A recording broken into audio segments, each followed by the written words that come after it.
News analysis. Image President Trump and Kim Jong-un, North Korea's leader, during a signing ceremony on Sentosa Island, Singapore, in June. CreditCreditDoug Mills. The New York Times. Seoul, South Korea. In hailing the deal he reached with Kim Jong-un this summer in Singapore, President Trump said it largely solved the North Korean nuclear crisis.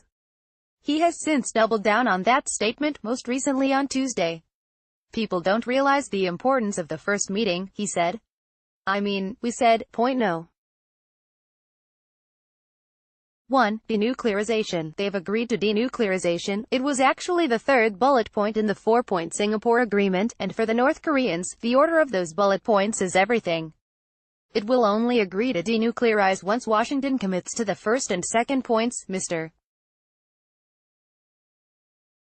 Trump's promise to build new relations and a peace regime in Korea, and makes North Korea feel secure enough to disarm. The standoff shows how North Korea has turned the deal Mr. Trump signed with its leader, Mr. Kim, into one of its most effective cudgels in talks with Washington over denuclearization, ceaselessly flaunting it to force American concessions. For all the warm talk between Mr. Trump and Mr. Kim, the differing interpretations of the Singapore deal show the two sides remain locked in the same years-long stalemate, with Washington focused on denuclearizing North Korea and the North using its nuclear weapons as leverage to win diplomatic recognition from the United States and seek a peace treaty to formally end the Korean War. Those differing readings of the deal raise questions about whether Mr. Trump will ever succeed in getting North Korea to denuclearize. Even President Moon Jae-in of South Korea, who has positioned himself as a mediator between Mr. Trump and Mr. Kim, has said that to denuclearize the North, Washington must build Mr. Kim's confidence that his country can survive without nuclear weapons. And many analysts agree. Image. A photo distributed by North Korea's state news agency last year purports to show Mr. Kim, second from right, inspecting preparations for the launch of a HWASONG-14 intercontinental ballistic missile. Korean Central News Agency, via Associated Press. A country like North Korea, a small and weak country diplomatically isolated and economically devastated, and a country surrounded by big powers, may feel very insecure, even though its neighboring countries have no intention to attack them, said Yoon Young-kwon, a former South Korean foreign minister and professor emeritus at Seoul National University. Skeptics warn that in its talks with the United States, North Korea is giving up just enough to create the illusion of progress while enabling Mr. Trump to claim victory. This year, North Korea imposed a voluntary moratorium on nuclear and long-range missile tests and shut down its underground nuclear test site. Last month, it agreed to dismantle some missile test facilities and, if Washington took corresponding steps, to dismantle its Yongbyon nuclear complex, a center for producing nuclear bomb fuel. But it has not clarified what it will do with its nuclear warheads and missiles, as well as the facilities that produce them. South Korean conservatives fear that Mr. Kim's real intention is not to denuclearize but to use negotiations for a peace treaty to drive out 28,500 American troops based in the South.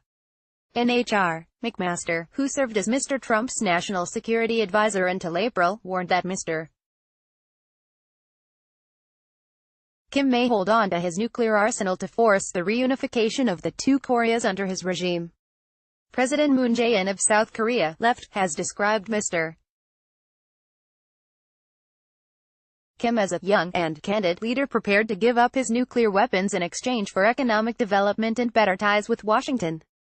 Credit pool photo. We must remain alert to the possibility that his regime meant what it said when its officials stated on numerous occasions that his nuclear arsenal would constitute a treasured sword designed to pry apart the alliance between the United States and the Republic of Korea, by making America think twice about ever coming to South Korea's aid in time of war, Mr.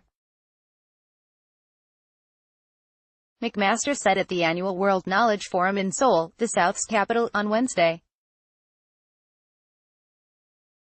Till recently, it had appeared all but impossible to imagine North Korea giving up its nuclear weapons, or Washington providing the incentives the North wanted, like a peace treaty. But Mr. Trump, Mr. Kim and Mr. Moon are shaking up conventional notions and giving hope to some that personal chemistry can bring progress where past talks stalled. Mr. Trump has said he is in love with Mr. Kim, whom he once called a rocket man on its suicide mission. Mr. Kim has said he cherishes the friendly relationship and trust forged with Mr. Trump, whom he once called a dotard. Mr. Moon, who has met Mr.